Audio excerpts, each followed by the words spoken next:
On a warm summer night in 2019, the kind of night where the air felt heavy with the mix of humidity and youthful recklessness, a farmhouse on the edge of town became the gathering spot for nearly every teenager in the area. It wasn't unusual. This place had hosted gatherings before. The property was tucked back along a dirt road, surrounded by fields that sloped into woods. Parents rarely came by, and that made it the perfect place for kids to escape the watchful eyes of adults. Music pulsed through old speakers on the porch, laughter cut across the fields, and groups splintered into smaller circles, some around a bonfire, others clustered near cars parked haphazardly along the gravel drive. To the kids who came, this was just another night of freedom. But for 17-year-old Ethan Collier, it would be the last night anyone saw him alive. Ethan had come to the party with a couple of friends from his soccer team. He wasn't the loudest in the room, not the one grabbing attention, but people noticed him. He had a way of standing back, leaning against a wall or a tree, and watching the chaos unfold around him. His friends said he hadn't planned on staying long. He had work the next morning, and he had promised his mom he'd be home before it got too late. But once he was there, time slipped. The crowd grew larger, alcohol passed around freely, and arguments sparked between people who hadn't spoken in months. Ethan moved between groups, talking here and there, never seeming drunk but with a kind of restless energy, as though he was keeping one foot out the door. Around midnight, the mood of the party began to shift. Some kids were already passed out inside the farmhouse, others stumbling to their cars despite the pleas of more responsible friends. A couple broke into a screaming match near the bonfire, their voices cutting through the music. And somewhere in the mix of it all, Ethan decided it was time to leave. Witnesses would later say he slung his backpack over his shoulder, pulled his phone from his pocket, and said a quick goodbye before heading toward the road. No one stopped him. After all, kids came and went from these parties all the time. The detail that unsettled investigators later was that no one followed him, and no one saw him again. The farmhouse sat only 2 miles from Ethan's neighborhood. The main road looped around, but there was a shortcut, an old trail through the woods that kids in town had used for years. It wasn't officially marked, but it was known well enough that anyone local could follow it. Ethan had taken it before. To him, it wasn't dangerous. The trail cut past the edge of a ravine and connected to a street just a few blocks from his house. It was a way to shave off time, and walking it alone at night wasn't unusual for a teenager who thought he knew his town inside and out. The problem was that somewhere between the farmhouse and his house, Ethan disappeared. His phone, which had been lit up with messages throughout the night, went silent. The last activity was recorded just minutes after he left, an unread text from a teammate asking if he had made it home. It showed as delivered but never opened. Hours later, his mom, who had fallen asleep waiting for him, woke to find his bed empty. At first, she thought he might have stayed at a friend's house. By sunrise, when none of his friends had heard from him, panic began to spread. The first calls went out that morning. Parents of kids at the party compared stories, piecing together who left when, who drove who home. Ethan's name kept coming up, but no one could account for his movements after the farmhouse. A couple of people swore they saw him walking down the dirt road alone, phone light glowing faintly in his hand, backpack straps pulled tight across his shoulders. Others claimed they thought he mentioned the trail. But there were no solid details, no one who walked with him, no one who could say what happened next. By mid-morning, word had spread beyond the families and into the community. Local police arrived, speaking with the property owner, canvassing the area, and beginning what they called a welfare search. At first, they treated it like a runaway case. Teenagers went missing overnight more often than people wanted to admit, and most turned up within a day. But there were details that didn't fit. His car still parked at home, his wallet and money untouched, his work clothes laid out for the next day. Nothing suggested he had planned to vanish.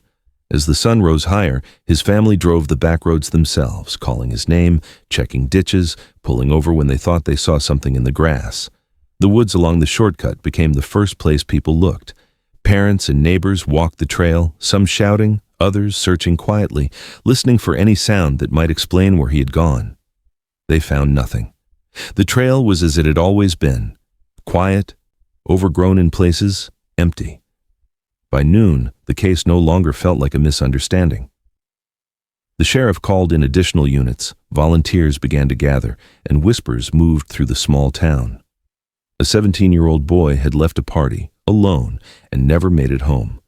There was no crash site, no note, no reason. Only a gap of minutes between when he was last seen and when he was supposed to walk through his front door. That silence stretched longer as the day went on, and by evening, people began asking the question no one wanted to say out loud. If Ethan hadn't run away, if he hadn't made it home, then where was he? And who might have been with him in those woods that night? The first 24 hours after Ethan vanished were chaos disguised as procedure. At sunrise, deputies retraced the trail behind the farmhouse, marking paths with orange tape, listening for anything that might suggest movement. Within hours, more than 50 volunteers from town had joined them, forming human chains through the woods. Parents shouted his name, classmates combed the underbrush with sticks, and officers followed the ravine's edge where the shortcut dipped dangerously close. For the first time in years, that trail, normally a harmless passage for teenagers, looked sinister. The silence that came back from it only deepened the unease. Canine units were brought in before noon. The dogs caught Ethan's scent from the farmhouse porch, followed it along the dirt road, and then toward the path leading into the trees. For nearly a mile, the dogs pulled their handlers forward with energy, noses down, tails stiff. But then, abruptly, they stopped. The scent dissolved near a bend in the trail where gravel met hard soil. Searchers fanned out from that spot, but the dogs never regained the trail. The abrupt ending fueled every theory. Had Ethan gotten into a car? Had he been lifted off the path? Or was it just that the scent was lost to the wind? Back at his house, his mother and stepfather answered questions through tears. Detectives noted the details: Ethan's wallet still in his desk drawer, his car parked in the driveway, the keys hung neatly on their hook. His work uniform lay folded across the chair in his room, ready for the next morning.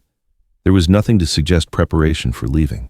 His mother insisted he had no reason to run away, that he was responsible, dependable. The phone records confirmed what she feared most. The device had gone dark at 12:21 a.m., just minutes after leaving the farmhouse. The last ping was somewhere along the wooded shortcut. After that, nothing. Detectives began knocking on doors, starting with the farmhouse owner, who was rattled but cooperative. The party had gotten out of hand, they admitted, but nothing violent had happened inside the house. Teenagers who were still recovering from the night were asked to recount what they'd seen. The stories were muddy at best. Alcohol blurred memories, and fear twisted the rest. Some said Ethan left alone. Others thought they saw him talking to another boy near the tree line. A girl recalled him looking frustrated, maybe even angry, but couldn't remember with whom. The lack of clarity only made suspicion spread wider. By evening, rumors ran rampant. Some kids claimed Ethan had been in a fight.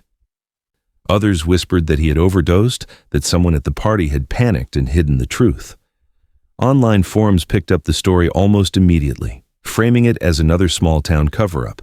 Strangers speculated about everything from cult activity in the woods to drug deals gone wrong. For the investigators trying to separate fact from fiction, the noise became a problem. The more people talked, the harder it was to pin down what had actually happened in the final minutes Ethan was seen. The second day brought more organized searching. Helicopters circled above the woods with thermal cameras, though the dense tree cover limited their reach. Divers probed sections of the ravine, finding nothing but discarded tires and rusting cans. Deputies searched barns and abandoned sheds within a 2-mile radius. Each new lead dissolved into the same emptiness. No shoe prints, no discarded clothing, not even a broken branch that could be tied to Ethan with certainty. It was as if the trail had swallowed him whole. At the farmhouse, detectives re-interviewed the closest circle of friends. It was there the inconsistencies grew sharper. One boy admitted Ethan had argued briefly with someone over a girl earlier in the night, but he downplayed it as nothing serious. Another contradicted him, saying Ethan looked upset enough to leave because of it. When pressed, both clammed up, unwilling or unable to name the person. The evasiveness drew suspicion, but without physical evidence, there was nowhere to push further. Meanwhile, Ethan's family clung to hope. His mother refused to leave the search site, standing at the trailhead until deputies finally convinced her to rest. She kept repeating that he would never leave on his own. Neighbors brought food, but no one could eat. Every hour without news felt heavier. The thought of him lying injured somewhere in those woods gnawed at everyone. By the end of the second day, the sheriff admitted publicly what families already knew in their hearts. This was no longer a simple missing person call. Something had happened in those woods, and with each passing hour, the chances of finding Ethan alive seemed to shrink. The first 48 hours ended not with resolution, but with silence. The search grid was expanded, the partygoers were warned they would be questioned again, and the town braced for the reality no one wanted to face, that whatever had happened to Ethan, it had left no trace on the surface, which meant the truth, if it existed at all, was buried deeper, hidden somewhere only time or a mistake would eventually reveal. Detectives quickly realized that the search alone wouldn't be enough. With no physical evidence to anchor the case, they turned to people, those who might have had reason to hurt Ethan or knew something about the last hours of his night. The first lead came from within the party itself. Several kids admitted that Ethan had been seen talking to a girl he'd once dated on and off. She wasn't with him when he left, but whispers started that her current boyfriend, a volatile kid with a short fuse, had noticed. By Monday morning, the boyfriend's name was at the center of speculation. Detectives brought him in, sat him down, and pressed for answers. His alibi was thin. He claimed he left the party around midnight, drove straight home, and stayed there until morning. His parents backed up his story, saying they heard him come in. Still, deputies checked his car, his clothes, even his phone records. Nothing tied him to Ethan. No blood, no scratches, no messages that suggested jealousy boiling into violence. For the time being, he was cleared. The next lead took investigators beyond the party. A handful of witnesses recalled seeing a drifter around town in the days leading up to Ethan's disappearance. He had been spotted near the highway, walking with a backpack and sleeping under a bridge. Rumors flared instantly. Strangers made easy suspects, and the timing felt too coincidental. Deputies canvassed rest stops, bus stations, and truck stops, eventually locating a man who fit the description in a neighboring county. He had a history of vagrancy, minor theft, and substance abuse. When questioned, he admitted to being near the town but denied any involvement with Ethan. His timeline was muddy, but no evidence tied him to the boy. No one had seen him at the farmhouse, and his belongings turned up nothing. Though suspicion lingered in the minds of locals, detectives quietly moved him off the main suspect list. The third lead was closer to home and far more uncomfortable for the family. Investigators learned that Ethan's older cousin had provided him alcohol at the party. At first glance, it was a minor offense, but as details emerged, it became clear the cousin had been drinking heavily himself and left the party not long after Ethan. Friends said the two had spoken briefly, maybe even argued. The cousin denied any conflict, insisting he left before midnight and never saw Ethan walk off. But phone records told a slightly different story. His phone pinged near the trailhead around the same time Ethan's last signal was recorded. When questioned, he brushed it off as coincidence, claiming he had driven past the area heading home. The inconsistency made investigators lean in harder, but still, there was no hard evidence, no confession, no physical trace to hold him on. By the end of the week, all three leads had dissolved into dead ends. Each seemed promising at first, each carried the weight of possibility, and each collapsed under scrutiny. With nothing solid to present, detectives were left circling the same questions they had from the start. How could a 17-year-old vanish in a 2-mile stretch of woods? If it was foul play, where was the scene? If it was an accident, why had no trace been found? The community grew restless. Some residents whispered that law enforcement was protecting someone, that the cousin had connections, that the boyfriend was being shielded. Others leaned toward a darker theory, suggesting Ethan overdosed at the farmhouse, and kids panicked, hiding his body somewhere in the woods before authorities arrived. Anonymous tips poured in, each more speculative than the last. Deputies followed up on everyone, but each call ended the same way, with no evidence, no body, and no closure. For Ethan's family, the rumors cut deepest. His mother refused to believe he had overdosed, pointing to his clean record, his ambitions, his job. His stepfather said the idea of him being hidden by friends was a nightmare made up by people who didn't know him. Yet with no new evidence surfacing, even close friends began second-guessing what they remembered. The image of Ethan leaving alone, backpack slung, phone in hand, started to blur into uncertainty. Some swore he had been angry. Others insisted he was calm. A few even questioned if they had seen him leave at all. The investigation slowed under the weight of speculation. Detectives continued interviews, scoured nearby counties, and even consulted outside agencies, but without physical proof, momentum drained. Weeks turned to months, the trail of leads went cold, and the case slipped into a painful limbo. The initial urgency gave way to long silences, broken only by the echo of rumors that seemed to grow louder than the facts. And in the quiet of those months, a new, more haunting question took hold in the community. What if Ethan hadn't left that trail by choice? What if someone had made sure he never walked out of those woods at all? The first year after Ethan's disappearance moved like a blur of false starts and fading headlines. In the weeks that followed the initial search, detectives chased every tip they received, but each one ended the same way. Empty fields, dead phone numbers, vague claims that evaporated under scrutiny. By the time his 18th birthday passed, the search had lost its urgency. Officially, the case was still open, but detectives quietly admitted among themselves that they had no leads left to pursue. To his family, that silence was unbearable. They refused to let his memory fade, organizing a candlelight vigil on the anniversary of his disappearance. Dozens gathered with photos of Ethan taped to poster boards, his name spoken into the night as though saying it aloud might somehow bring him back.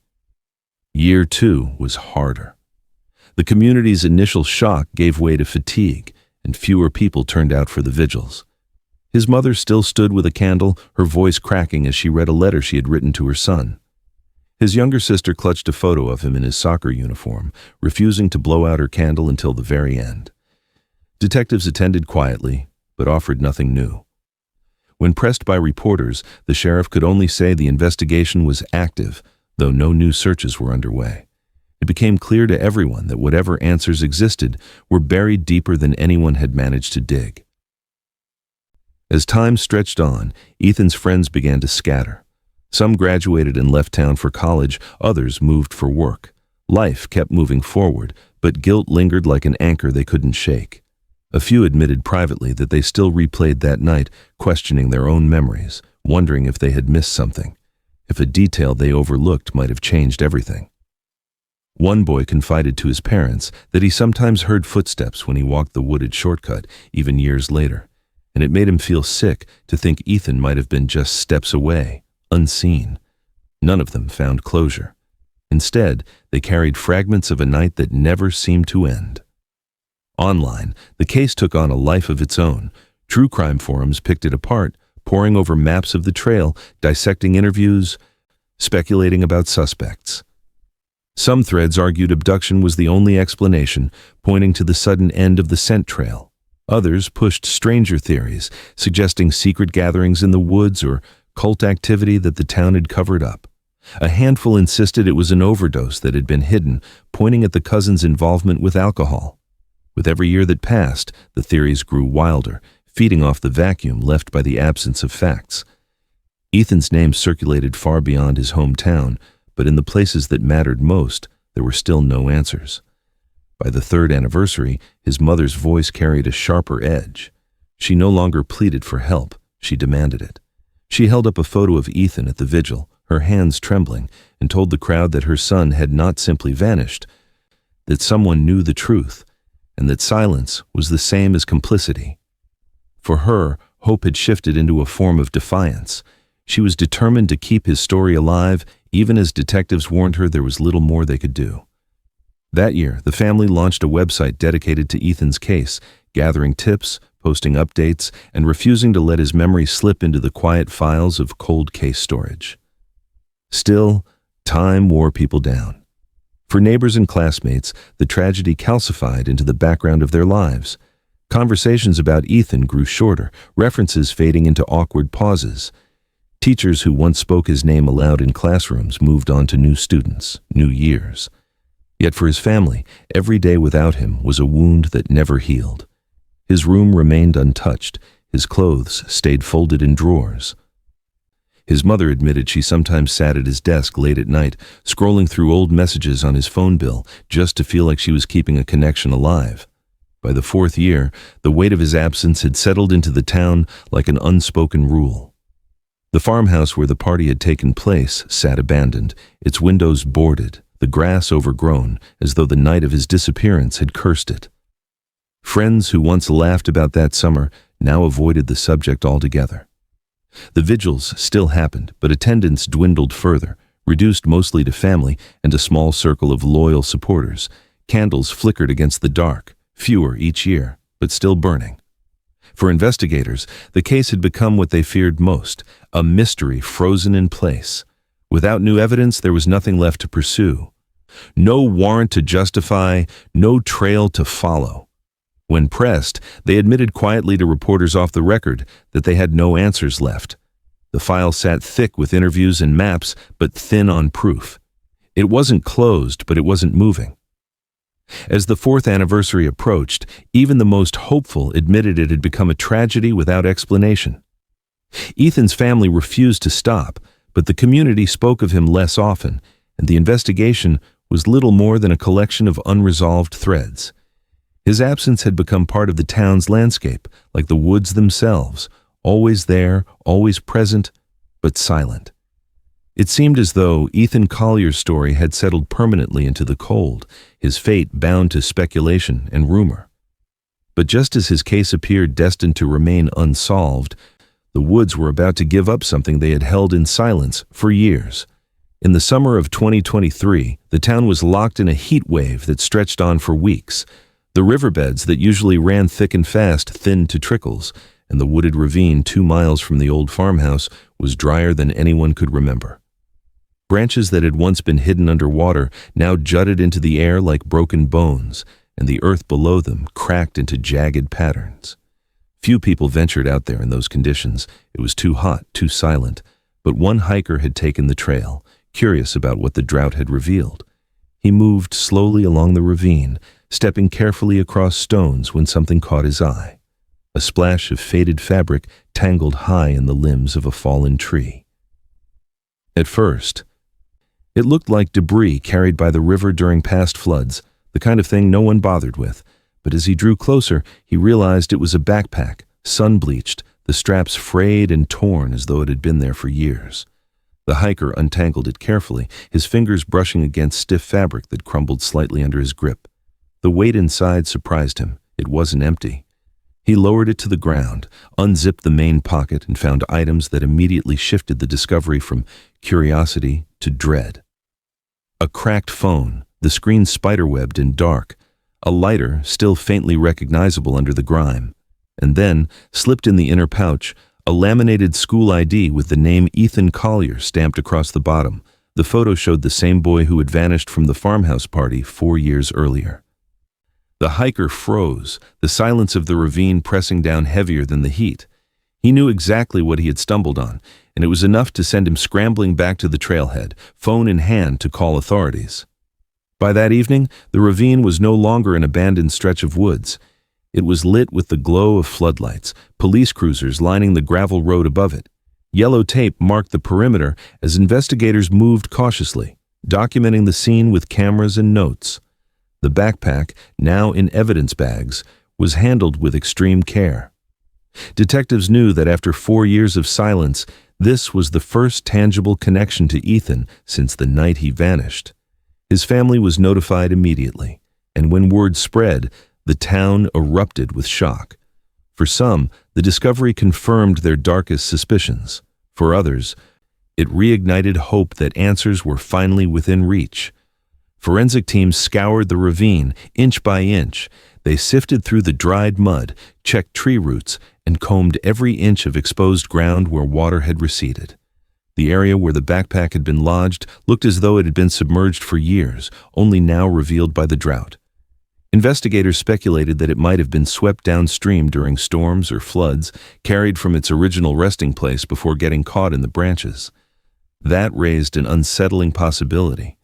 If the backpack had moved, what else might still be hidden beneath layers of soil and water nearby?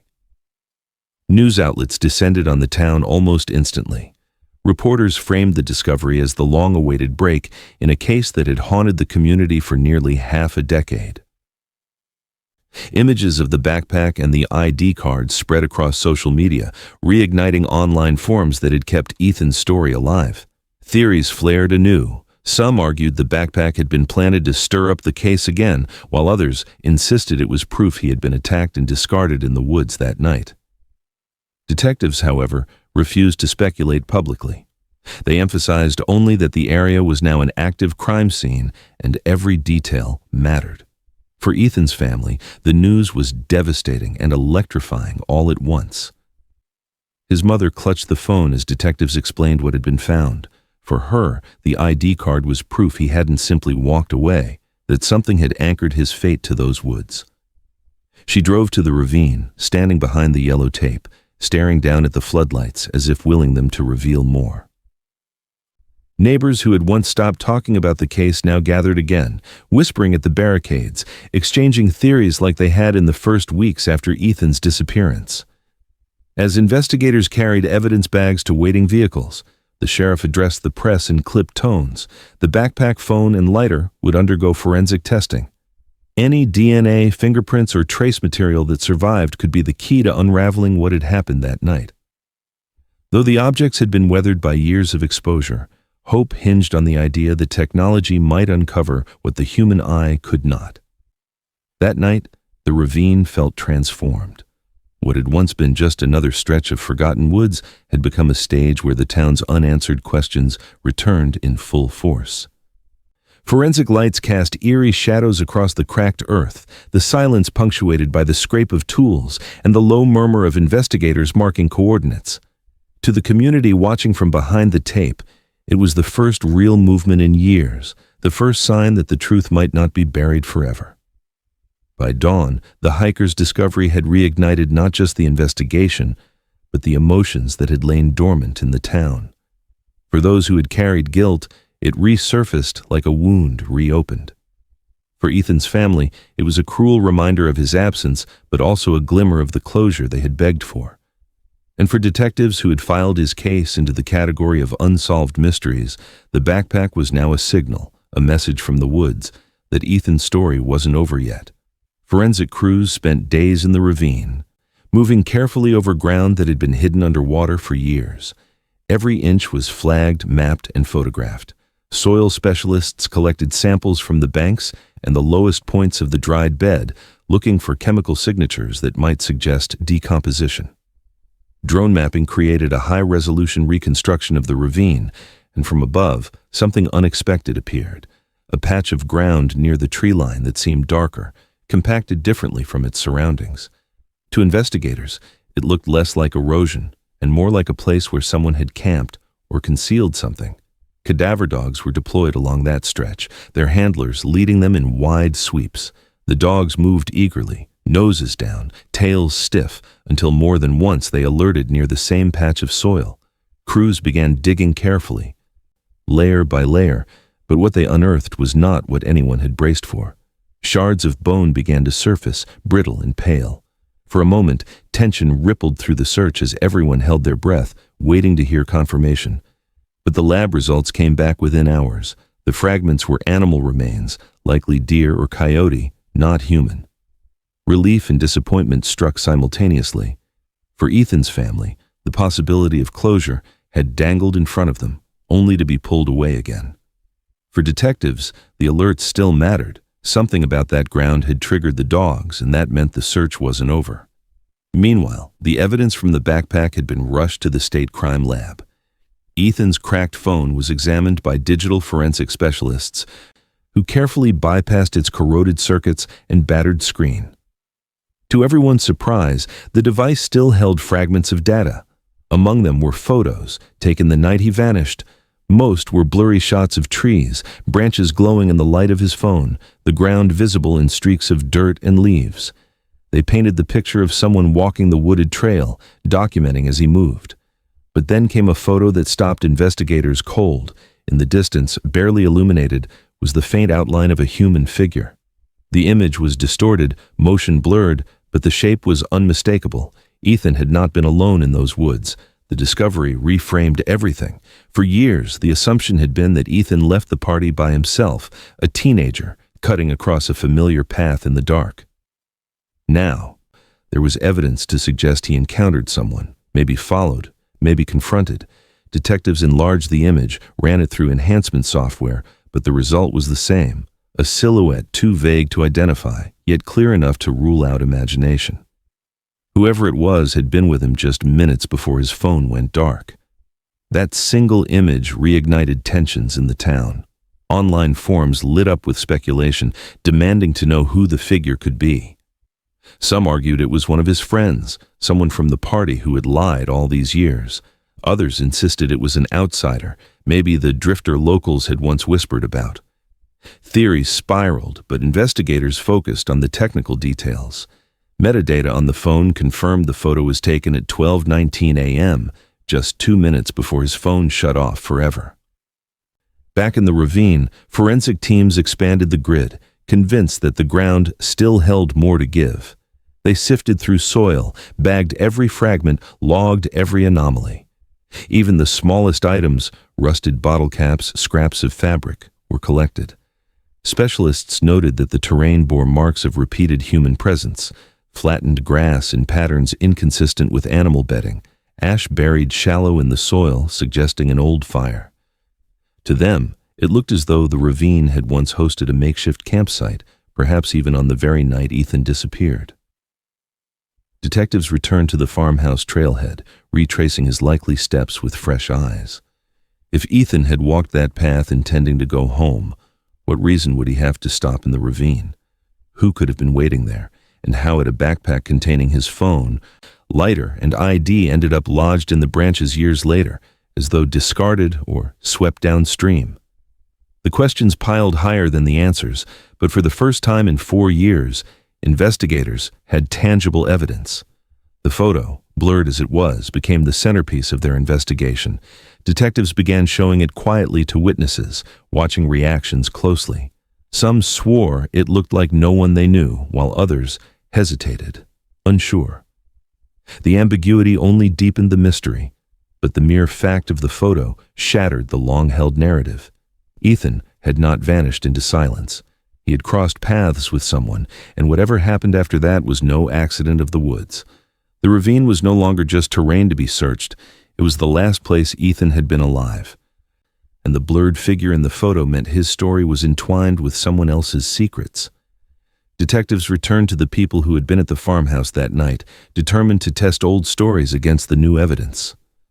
4 years had passed, and the group of friends who once huddled together in fear had scattered.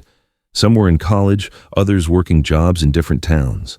Many had hoped they would never have to relive that night. But the photo from Ethan's phone changed everything. Investigators reached out one by one, sitting them down in quiet rooms, replaying their memories with sharper questions than before. This time, the cracks showed. 2 friends who had previously claimed Ethan was calm when he left admitted under pressure that he'd been talking about confronting someone at the party. They said he used the words, "owe me an apology," but neither could remember exactly who he meant. One swore it was about an argument earlier in the evening, possibly over a girl. The other insisted it was something more personal, a grudge that had been simmering long before that night. Both downplayed the detail when asked why they hadn't mentioned it before. Their excuse was simple. They were scared. They didn't want to get dragged in, and at the time, it hadn't seemed important.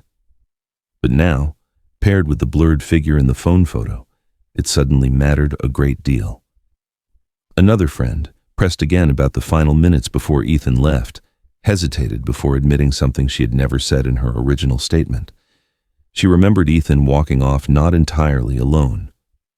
In her memory, someone had been just a few steps behind him, close enough to look like they were leaving together. When detectives confronted her about why she had never said it before, she faltered. She claimed she wasn't sure, that in the chaos of the party her memory had blurred. But the detail had weight because it lined up too neatly with what the phone photo suggested. Ethan hadn't been alone on that trail. The name that surfaced again and again in whispered tones was Mark Fielder. At 19, he had been one of the older kids at the party. Mark had a reputation around town, reckless, short-tempered, always finding trouble. He'd already had brushes with the law, nothing major but enough to make his name linger in the sheriff's office. Some remembered he'd been drinking heavily that night. Others remembered he'd gotten into a heated exchange with Ethan earlier, though no one had been able to prove it. What stood out most now was what happened after. Within weeks of Ethan's disappearance, Mark packed up and left town.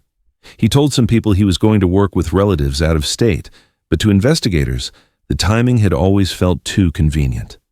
With no evidence at the time, they had let it slide. Re-examining the timeline, detectives saw gaps that made sense only if Mark had been more involved than he admitted. His departure, his silence over the years, and the way his name kept surfacing in connection to Ethan's confrontation created a pattern too sharp to ignore. Detectives requested new interviews with anyone who had been close to Mark back then, probing for details. A few recalled him acting strange after the disappearance, more withdrawn, more defensive when the case came up. One old friend even admitted Mark had once snapped at him, saying, "Don't bring that night up again," with a force that shut the conversation down. The new focus on Mark reignited old tensions in town. Some residents nodded knowingly, saying they had suspected him all along. Others defended him, arguing it was unfair to dredge up his name without proof. But detectives weren't after rumors. They wanted something concrete. They cross-referenced the phone metadata with the party timeline, searching for gaps that could point to Mark. The blurred figure in Ethan's final photo was circulated quietly among a select group of witnesses. A few said the posture, the build, reminded them of Mark. None could say it definitively, but for detectives it was enough to tighten the circle. Ethan's family followed these developments with a mix of dread and anticipation. For years they had lived with theories that shifted like sand. Now, for the first time, the pieces seemed to point in one direction. The thought that someone they had once welcomed into their home could have been involved in Ethan's last moments was almost too much to bear. But they also knew the investigation couldn't stall again. They needed the truth, no matter how devastating. Detectives put Mark's name back on the board, not as a footnote this time, but as a renewed focus. They noted the inconsistencies in witness statements, the resurfaced detail of Ethan planning a confrontation, the vague memory of him leaving with someone, and Mark's abrupt exit from town. Combined with the figure in the photo, the picture was beginning to take shape. If Ethan had walked into those woods demanding an apology, there was a real possibility Mark Fielder had been the one to meet him there. And if that was true, then the answers to 4 years of silence lay not in rumor or speculation, but in the life Mark had built since leaving, and the secrets he had carried with him ever since. Detectives finally tracked Mark Fielder down in the late summer of 2023. He was living nearly 2 states away in a small rental house outside a factory town, working irregular shifts and keeping a low profile. The years had changed him. Older, heavier, his once cocky posture dulled by exhaustion. But when investigators knocked on his door, the guarded look in his eyes was unmistakable. He seemed to know why they had come before they said a word. At first, Mark was defensive but cooperative. He admitted being at the farmhouse party, admitted drinking too much, and even conceded that he had walked with Ethan part of the way when he left. But he insisted the story ended there. According to him, they split paths near the ravine, Ethan continuing along the shortcut trail while Mark turned back toward the road. He claimed he hadn't seen Ethan again after that moment. It was a simple explanation designed to close off further questions. But detectives had come armed with more than curiosity. They had records, photos, and evidence that told a different story. They began by pressing him on the phone data. Ethan's last phone ping had come from the ravine at 12:21 a.m., the same window when Mark claimed they parted ways. But cell tower analysis revealed that Mark's phone had also pinged in the same area that night, not just once, but repeatedly.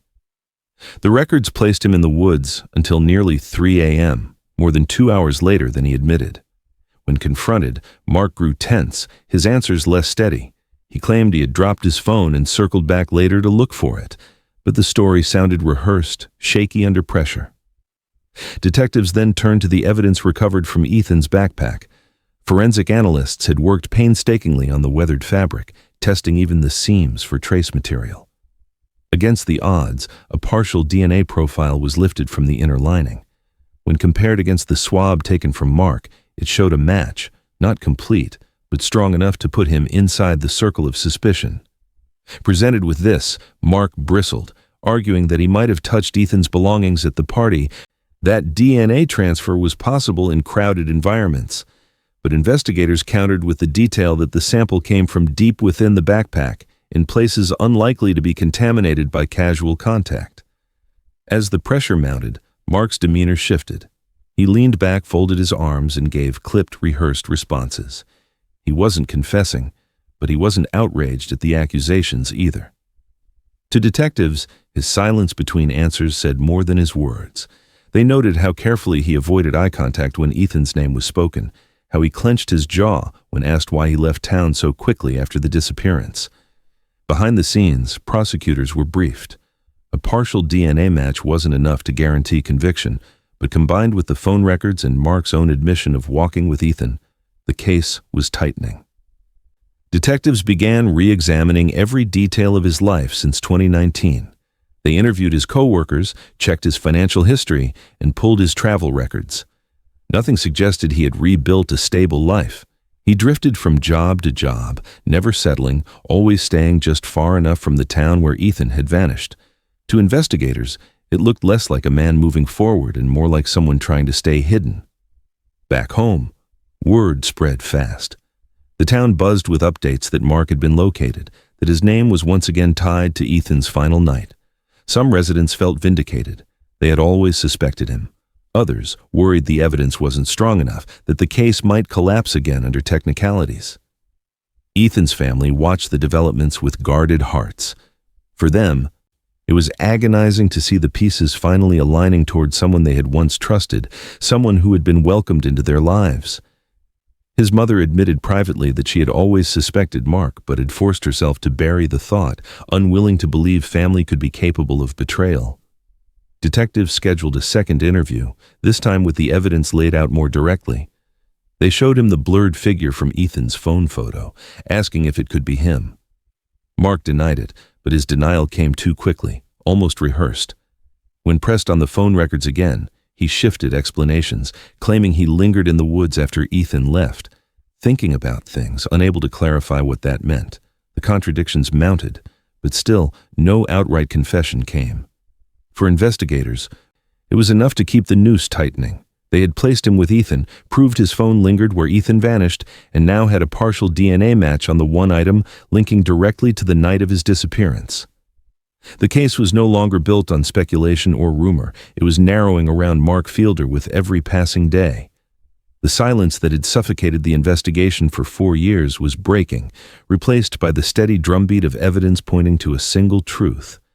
Ethan hadn't walked into those woods alone, and the man who had been with him was finally within reach of the law.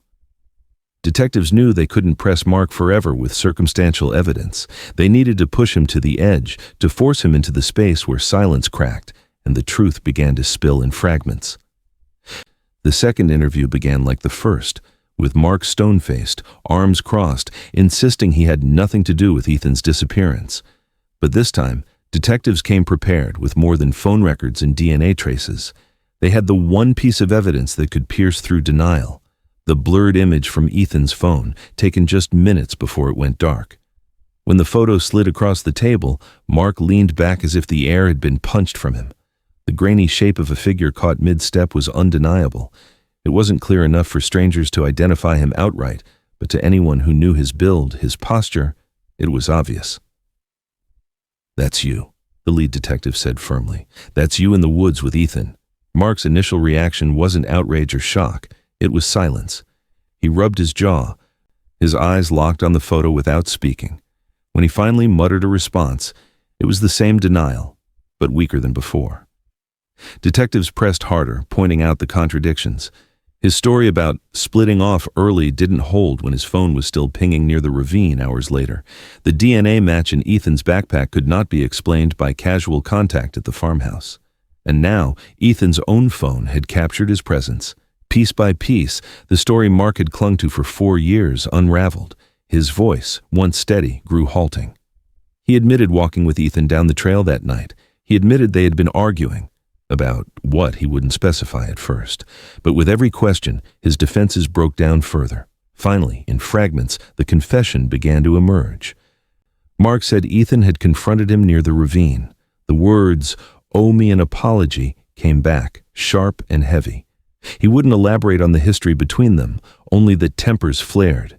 Ethan had shoved him, he claimed, and he shoved back. The ground near the ravine was loose, uneven, and in the darkness neither of them had been steady. In Mark's version, the shoving escalated until Ethan stumbled backward. He described a moment of panic as Ethan slipped from the ledge, disappearing into the brush below. "It wasn't supposed to happen," he repeated. "I didn't mean for it to happen." Detectives listened carefully, noting the way Mark's voice cracked when describing Ethan falling, but steadied again when he spoke about himself. They asked what he did afterward. His story was chilling in its selfishness. He climbed down, tried to reach Ethan, but saw no movement. In the dark, convinced Ethan was gone, he panicked. Instead of calling for help, instead of alerting anyone, he thought only of himself. He admitted grabbing Ethan's backpack, pulling it away from the body, and discarding it further downstream. He hoped that without it, no one would connect him to the scene. Then he left, abandoning Ethan in the ravine and walking back to the road. Mark swore again and again that Ethan's death was accidental, that he never intended harm. But detectives weren't blind to the gaps. If it was panic, why did he hide the backpack? Why leave his phone pinging in the woods for hours after? Why run from the town entirely within weeks? His answers were scattered: fear of being blamed, fear of prison, fear of destroying his future. Each justification only underscored the selfishness of his choices. For Ethan's family, who were briefed afterward, the so-called confession was unbearable. To hear that their son might have survived those first minutes, that help could have reached him if Mark had chosen differently, was a wound deeper than silence. Detectives emphasized that Mark's story might not account for everything. Forensics would still need to confirm whether Ethan's injuries matched the account of a fall, whether defensive wounds on the remains suggested more than shoving. The confession was a piece of the truth, but it was still riddled with self-preservation. Yet for investigators, the breakthrough mattered. After 4 years of denials, they had placed Mark with Ethan in the woods, confirmed his presence through phone records and DNA, and now pulled from him the admission that a confrontation had taken place. His insistence that it was an accident did not erase the fact that Ethan was left alone, discarded, and unreported. The blurred photo from Ethan's phone had spoken louder than Mark's silence ever could. When the interview ended, Mark slumped in his chair, his face pale, his hands trembling slightly against the table. He had not said the words, "I killed him," but in his fragmented admissions, detectives believed they had finally heard the closest thing to the truth that had been buried for 4 years. The tragedy of Ethan's disappearance was no longer framed in rumor or theory. It was framed in a single moment of anger, a shove near a ravine, and a panicked choice that condemned a boy to vanish in silence. But even then, one final step remained. Investigators needed to return to the ravine to uncover what Mark had left behind and to confirm whether his story aligned with the remains that still lay hidden in the soil.